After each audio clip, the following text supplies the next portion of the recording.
You thought staying home was safe. Think again. It doesn't matter if you've got a fenced-in backyard or not, when the bizarre nightmare creatures of the night have wings and a 10-foot vertical. These are allegedly real sightings of unexplained creatures found in people's backyards. It's a little too close to home. If you want to be in a future video, send me your sea monster sightings and backpacker stories at darknessprevails.org. Thanks. Werewolf in Florida by Matthew. I live in Tallahassee, Florida. The only reason I'm giving out my city is because I want people who live around here to be aware that there is a creature lurking around Florida's capital. I was 15 years old when this happened, someone who never really thought about the paranormal or supernatural until after this incident. It was back in December of 2017, about a week before Christmas. It was a peaceful night, and I was sleeping on my couch as I fell asleep watching TV. I woke up at 1 in the morning when I heard my dog barking to be let outside. This was nothing unusual. He normally wakes me up a few times at night to use the bathroom. Groggily, I got up, still half asleep, to unlock my sliding glass door and let the dog out. About 15 minutes passed by, and he still oddly hasn't barked to be let in yet. He's usually much faster than that, so I slide the door open and call out his name. Now, my house has 2 stories and I was upstairs. We have a deck on the 2nd floor, so when I went out to call my dog's name, I can see the entire backyard. We have a little wooded area in our backyard. Not too big, but enough that it has its own presence. I thought he must have gone back there. So being exhausted, irritated, and it being freezing outside, I grabbed a flashlight, put on my shoes, and went outside to the backyard to look for my dog. As I was walking in the shallow part of the wooded area, I finally found my dog. I tried to call him over to me, and as I was doing this, he seemed to be ignoring me. As strange as I thought it was, it took me several more calls before he finally came over. I then gagged, because a sudden and awful smell had overcome the area. At that point, I just wanted to go back inside. I was cold, tired, and did not want to smell that anymore. I had my dog by my side as we began walking back toward the house. Halfway there, my dog stopped and refused to go any further, then began to violently bark at the bushes right next to us. I looked over, and what I saw has traumatized me for the rest of my life. When I looked to our right, I saw an impossibly tall figure. It had a large, muscular body like a bodybuilder, and a dog-like head. Its snout was large, with long, razor-sharp teeth protruding from it, or perhaps it was snarling and wanted me to see. This obviously inhuman creature had all too human hands, but they were about twice the size as an average person's. I then looked into its eyes, and I wish I hadn't. Its eyes were reflecting a bright yellow, and I don't remember them ever blinking. They were piercing through me. This all happened in about 10 seconds before the thing let out a deep growl. I know in these situations they tell you not to run because it triggers the predator's instincts to act. But I really didn't have any other choice, because my instinct as prey is to run. I grabbed my dog and I ran as fast as my legs could carry me, honestly thinking that this was the end. This is how I perish. As I'm running, I look behind me to see that the creature is not chasing me. But I wasted no time and kept running back to the house. I slide the door open, shutting it so hard that I'm surprised it didn't crack. My dog and I were both safely back in the house. I locked it quickly and sat down for a second to think about what the heck I just saw. I grabbed some water and carried it to my bed, shaking it all about as my hands were trembling. As I'm lying down, my body froze as I heard a low howl from outside. I did manage to sleep that night, but not peacefully. I woke up the next day and went over to my computer to do some research, and it was a bit relieving to know that I wasn't alone in sightings like this all around the country. In fact, it seemed like there were thousands of people who claimed to have seen exactly what I saw. I could not, and still almost refuse to believe these things are real. You watch the usual werewolf films, Van Helsing, Dog Soldiers, or Ginger Snaps, but you never expect to see something like this yourself. I haven't told my friends about that night. I don't plan to. I don't want to be labeled as crazy, even though I know what I saw was not a dream. If you live in Tallahassee, be careful. This thing is out there, and God knows how many there really are. Honey Island Swamp Creature by Lion the Buzz 123. I was walking through the Honey Island swamp one night to look for my dog, who had escaped from my backyard and swam through the swamp one night before. I had walked a good mile before sitting down to catch my breath, and it was then that I saw something. An absolutely massive figure leaning beside a tree. The only thing I could make out of the figure, besides its outline, were these yellow reptilian-like eyes staring back at me. I quickly shone my flashlight in the direction of it, and I got a good look at it. It had a thick coat of matted gray and brown hair. It was really dirty and covered in swamp weeds. I stared at it for a couple of minutes, but eventually knew that one of us had to make a move. Slowly, I stood up, but it didn't take long to realize that was a bad idea. The thing began to charge at me. I ran as fast as I could through the bushes and through the trees, but I could hear something keeping pace behind me. But when I made it out of the swamp, the footsteps immediately stopped, as if I had just exited the thing's territory. I came back when it was daylight to see if the creature had left any tracks, and to see if my dog had come back. I arrived back at the swamp and quickly went back to where I was the night before, and luckily, I did find a set of footprints, but I wasn't sure if the moist soil had deformed them.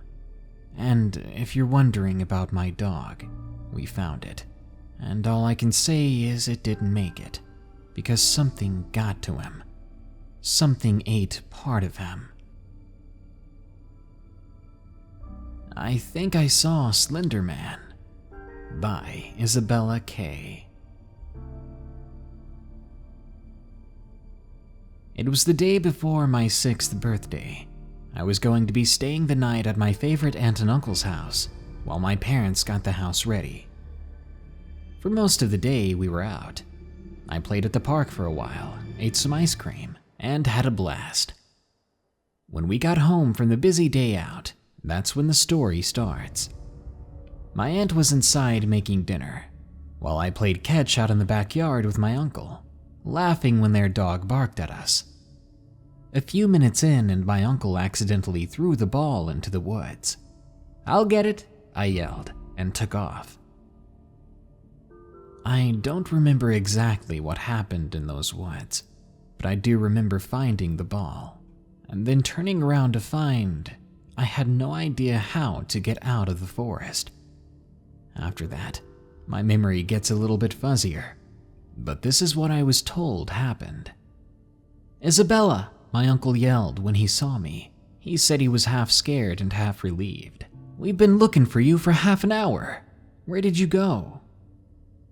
I handed him the ball that I had gone in to get, and I said with a grin, apparently, "I got lost and I was scared, until the tall man helped me find my way out." "The tall man?" my uncle asked.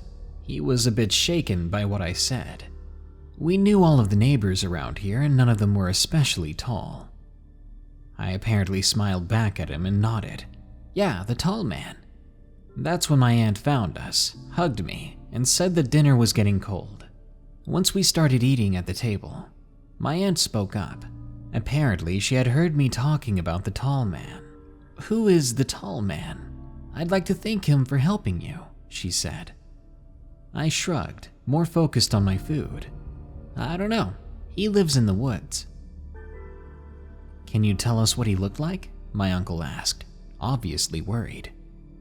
I looked at them and said, completely serious and nonchalant, he's real tall and doesn't have a face. That's, nice, my aunt laughed nervously, praying that I was talking about an imaginary friend. Fast forward to just 2 years ago. I was 17. That same aunt was at our house staying for a few weeks, as she was looking for a new place of her own. We were talking. I was on my couch playing a game, which was, I kid you not, Slender the Arrival.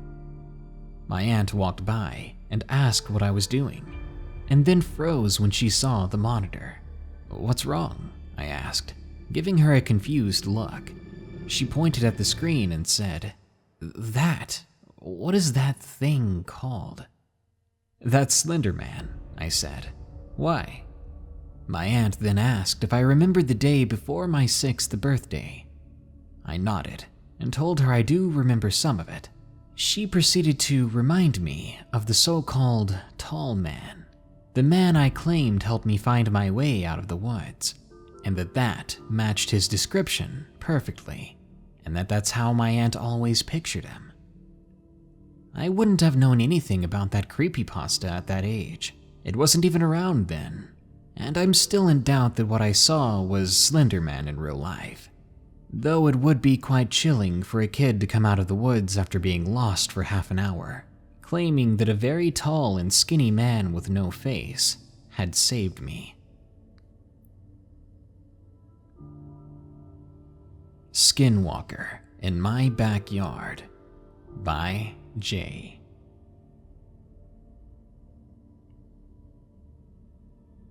This happened when I was 12 years old, living in an apartment complex that sat just in front of a big patch of woods. Before I tell you what happened, I need to give you a layout of our apartment. We had an upstairs apartment, and on the backside of it was a set of stairs you could take to get down to the wooded area, basically our backyard, and I had the room right next to those stairs. This incident changed my view of the woods forever, and it all happened on a warm Saturday evening. I was in my room watching Dragon Ball Z. My mom was at work and wouldn't be home until 5 the next morning. No matter what season it was, I always kept a window open. It was around 1:30 a.m. when I woke up to a smell that I can only describe as decay and rotten flesh. It hit my nose hard, like a brick wall, and I gagged. I was about to go close the window when a bone-chilling sound stopped me in my tracks. It was definitely a voice very familiar. It was my mom's, but it was coming from the woods outside, and it was calling my name. Jay, come here. I need help. Help me, Jay. Tears began to flow from my eyes. I crawled over to the window, and as fast as I could, I slammed it shut in one quick motion. Then, I slowly peered into the window. Just beyond the trees, I saw what looked like glowing yellow eyes. They were looking up at me. I know it wanted me. It's been years since it happened, and I can't be happier that I didn't listen. But it does make me wonder, what if I wasn't in bed when it called? What if I was outside? Would it have even called still, or simply taken me as its prey?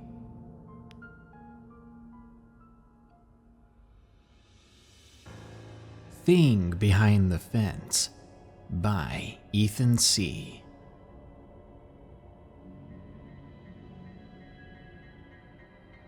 It was a cool autumn night, and I had been watching Civil War documentaries all day.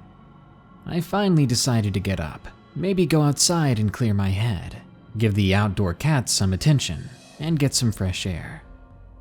I was petting my old tabby cat when I suddenly heard something grab the backyard fence and began to shake it violently, like it was angry or trying to get inside.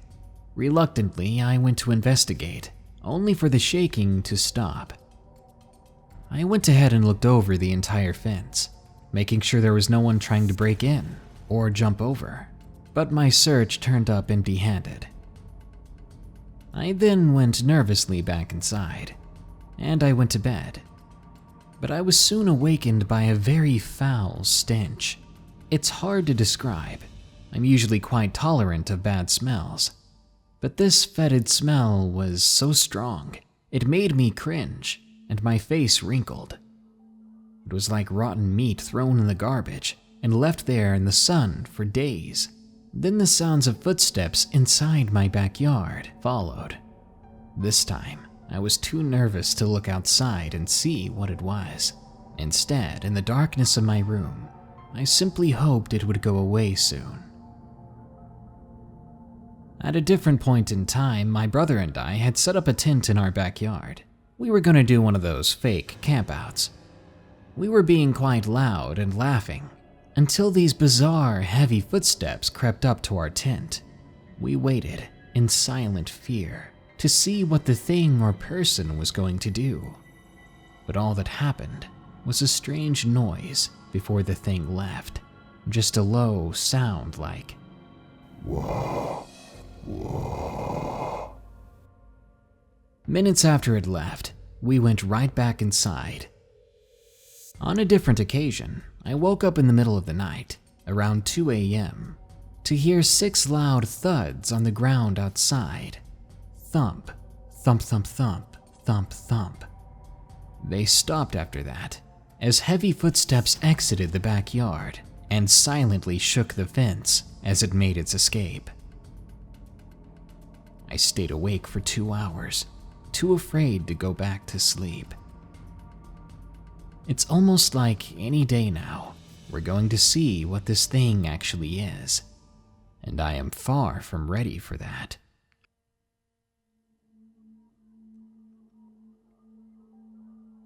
Dinosaur in the Everglades by Preston T.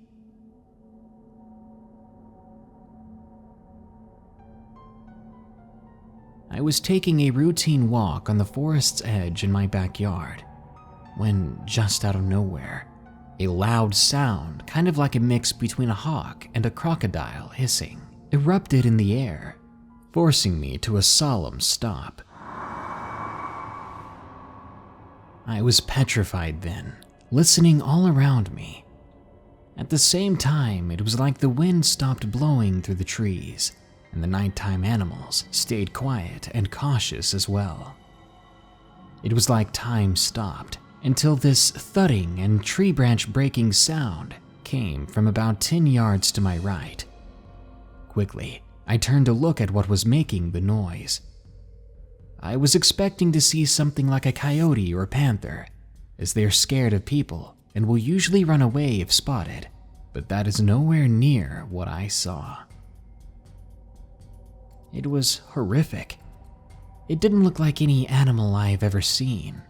It was covered in feathers and stood at about 5 feet tall.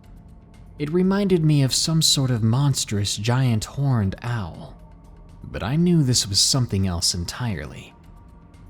It looked at me like it was just as amazed at seeing me as I was at seeing it. The thing walked right up to me and began to sniff my face. I couldn't help but think that I was about to be eaten by a giant bird. The next time I opened my eyes, I saw the backside of the creature, walking through the trees in the opposite direction, apparently bored of our encounter already.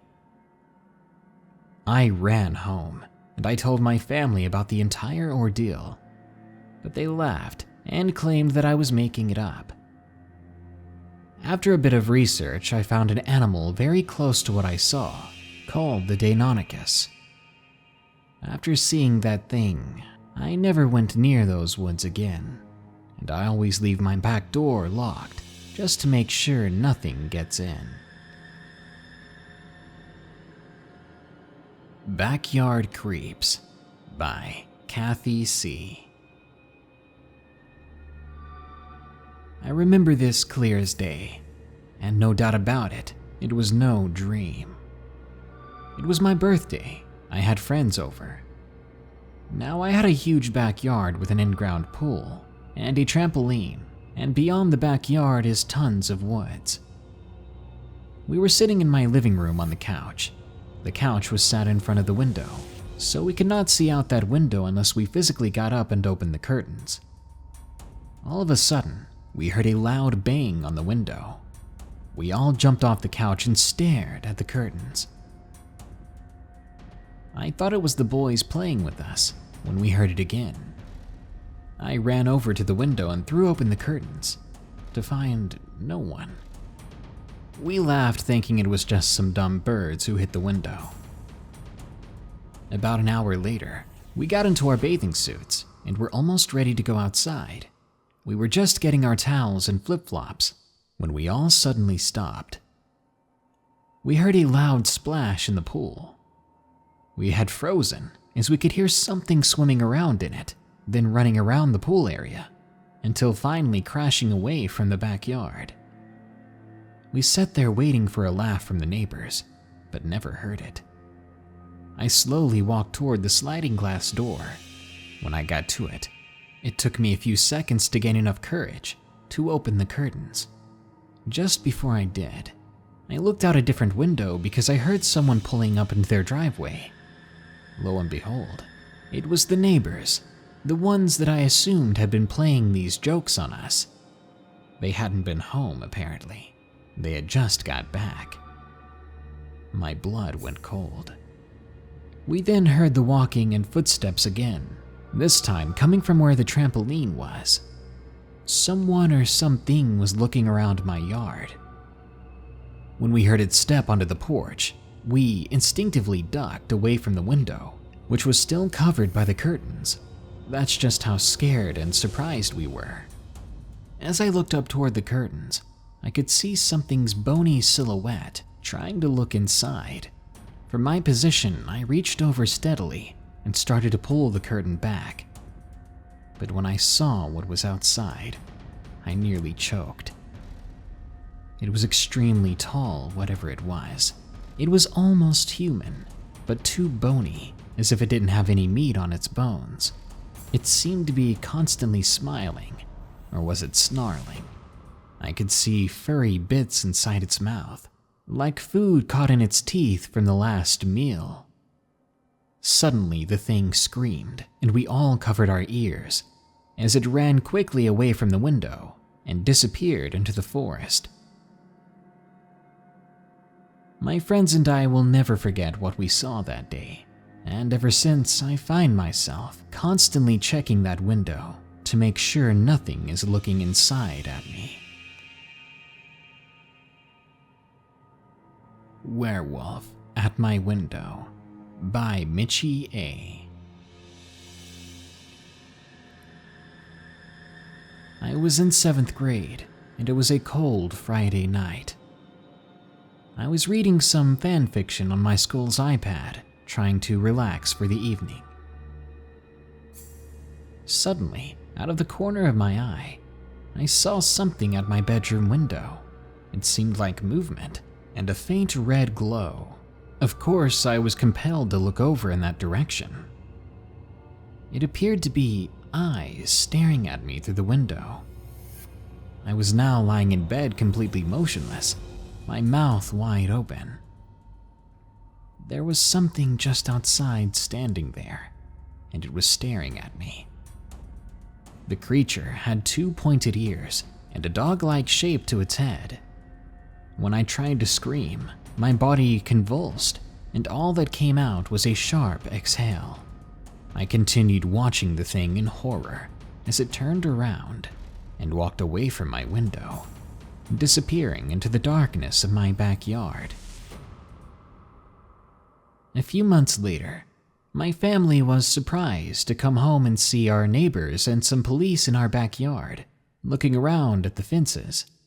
Apparently, there had been a dozen reports in the neighborhood of people claiming to see something jumping over the fences, something large and covered in fur. A few days later, I started to hear howling a bit further up in the neighborhood. It was extremely deep in tone, nowhere near similar to the wolf howls you hear in video games and TV shows. It was extremely strange and definitely eerie. Shrieking Demon by Isaac.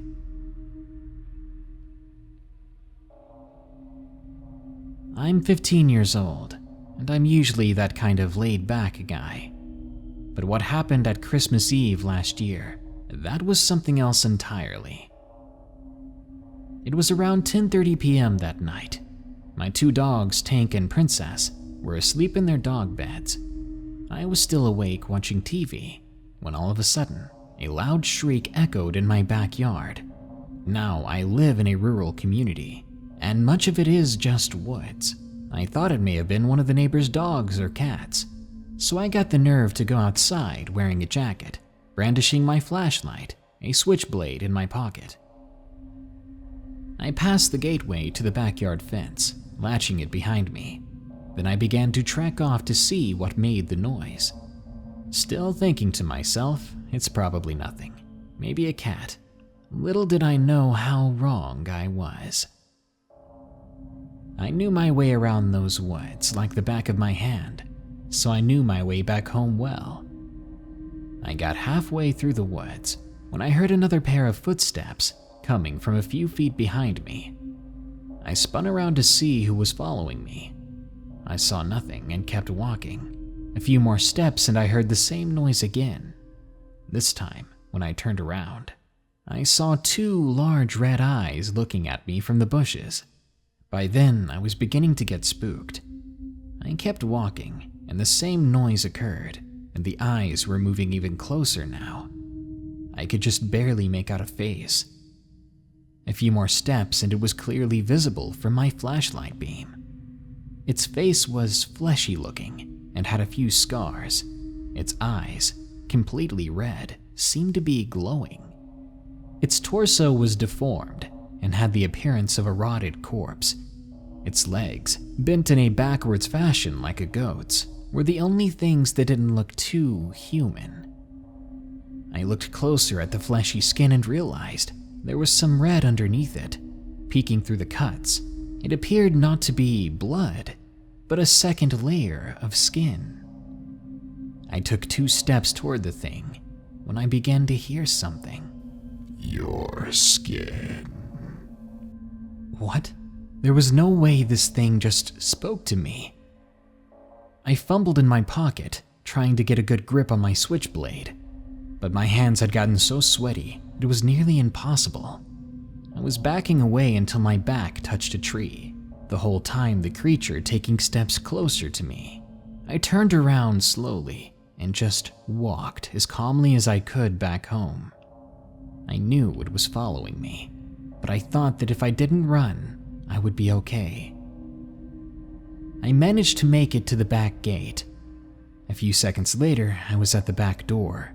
Then, and only then, did I break into a run, slamming the door shut and locked behind me, and going up into my room to look out the window. It was gone. It was over. Though, despite being as brave as I thought I was shaking in my bed the entire night, waiting to hear the thing again, just outside my window. Your skin.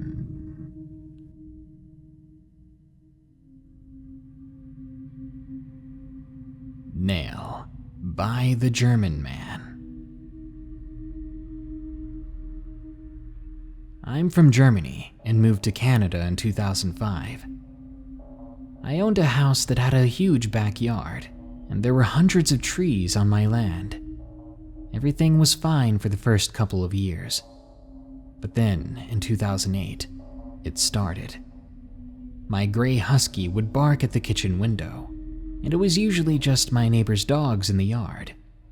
but on one occasion, I was wrong. I didn't get up and check on this occasion to see what my dog was barking at, again assuming it was the neighbor's dogs.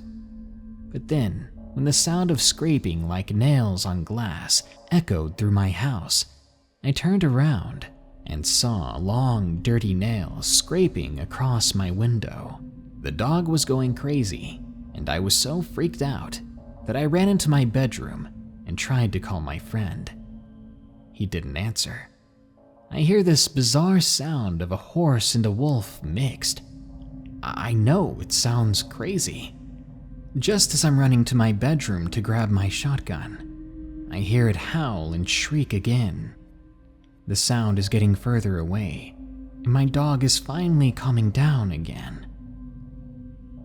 It was gone, leaving both my dog and I confused and horrified.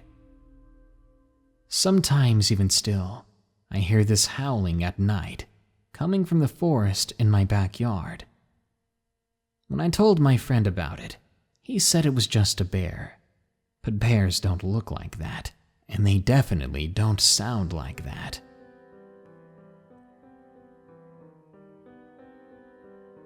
Who knew how dangerous it was, even in your own backyard? It seems you may not even be safe, just taking a few steps outside your door. And even if you stay inside, if you have windows, those boogeymen and nightmare monsters do enjoy staring inside from the glass. There is one way to fix all this, but we'd have to colonize Mars first. I'll be submitting my extraterrestrial mortgage application here real soon. Good night. Be sure to like, share, comment, and subscribe if you enjoyed the video. Don't forget, you can send me your scary stories at darknessprevails.org. I'm looking for backpacker stories and sea monster sightings. If you want to support my channel further, you can donate any amount at patreon.com/darknessprevails. You'll get your name in the credits in these videos, and you'll get access to ad-free MP3 downloads of every episode from here on out. If you want some merch, I've got some creepy stuff for you. Just click that shop button below, or go to teespring.com/darkprevails. Now then, here are my 5 favorite early comments from the previous video about monsters seen in the woods. Ginger is OP says, I got lost in the woods with my friends for like half an hour. We were playing Slenderman. No, it sounds more like Slenderman was playing you. Now tell me, how many of your friends went missing and are still missing? Pedro Rojas says, dang bro, that intro was great. That freaked me out a bit. Good, maybe I should get back to making freakier and scarier intros. Abigail716 says, totally wish I'd see some monsters in the woods. Hunting season just started here in northern Minnesota. Love to bust out my 9mm on some nasty old monsters. Okay, first off, it's rude to talk about your in-laws that way. And second off, I've always wanted to install a high-def dash cam on my car and go driving around through the back roads at night for hours, just to see what runs across the road. Probably nothing. But if there's something, I've got it on tape. Delta says, the only monster in the woods is a drunk Bigfoot. Ha, imagine that. Drunk Bigfoot hitting on you. I know you'd do it. I'd do it. It would hurt, but I'd do it. Stoned says, Darkness, you really know how to turn me on. Calm down everybody, this is just my computer's account. He loves the way I push his on button. Anyways guys, that brings us to the end of this Darkness Prevails episode. I hope you enjoyed. More scary stories are coming soon, so stay tuned. Until next time, here are the credits to my patrons who continue to donate. Remember to stay safe out there and stay creepy, because this world is a strange one.